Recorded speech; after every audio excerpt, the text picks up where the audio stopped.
everybody. So in this overview, I just wanted to talk a little bit about the assignments that are coming due. So in O11, you have the journal or presentation on summary response unit. This is basically the same formula you've done before for past journals. So you're basically going to be doing the same thing. You can either do a presentation or a journal where you talk about your most difficult or challenging part of the process. How will you break down larger research projects into smaller, more manageable tasks? What resources and or tools will help you complete academic research in the future? And reflect on your research and writing processes throughout the unit. So these are the kinds of things that you can respond to, as you have been doing already in such a great way that I've really enjoyed reading your responses. Basically, as usual, my critical thinking suggestion would be to consider writing a paragraph responding to each of these bullet points. So maybe 4 paragraphs. Work on your topic sentences, making sure that you're, stating kind of a topic sentence and then giving examples and evidence as you answer, and examples as you answer the questions. So that would be my recommendation for creating this journal. Same thing as you have been doing before. Just looking at the prompt questions and maybe writing a paragraph about each. For the other assignment, which is due on midnight by Sunday, on the Sunday the 10th, this is a progress checkpoint. And honestly, to me, the most important thing that I would like you to do here is learn a little bit about the CSAT formula. So if you click through to the assignment details, what you'll see is a list. There's a link to the CSAT resources folder, and then a list of things I would like you to read. These are short articles. I'd like you to complete the CSAT challenge just to check your own comprehension. You don't have to demonstrate that you've completed that in any measurable way. That's just something I would like you to do.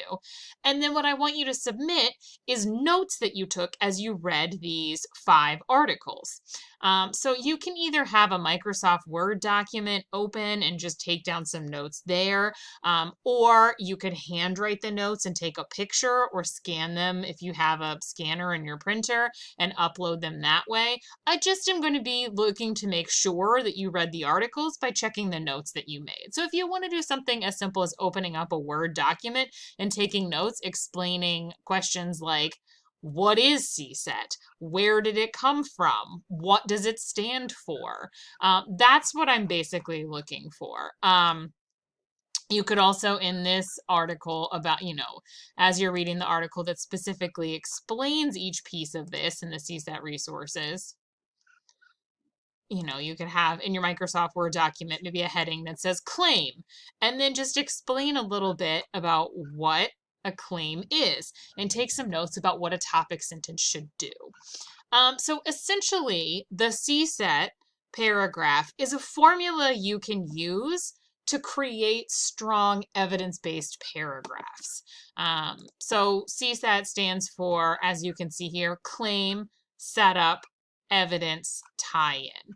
And I think this will be helpful in terms of getting you to work on creating paragraphs that have clear topic sentences and that incorporate outside sources. So this is something we've been talking about in 101 and this class, but that I think that this article will really help with that, about setting up. And you can see examples of all of these things as you go through those individual articles. So if you've struggled in the past to understand what it means to set up your quotes, make sure you're taking notes and paying attention to the setup article. And then you have after you state your claim, which is your topic sentence, and include a setup going into the evidence and include your evidence, then you have a tie-in. And the really nice thing about a CSAT paragraph is that you can also make it longer and make it into a CSAT set. You can do this formula, setup, evidence, tie-in, multiple times with different pieces of evidence.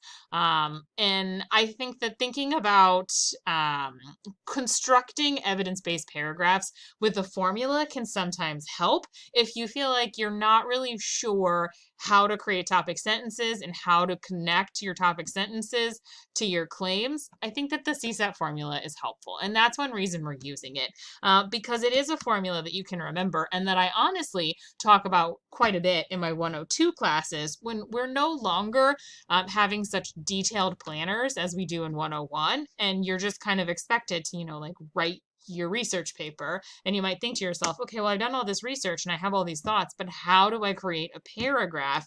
CSET is a formula that can help you. So that's what I would like you to do with this unit 4A assignment. And that is pretty much it for the week.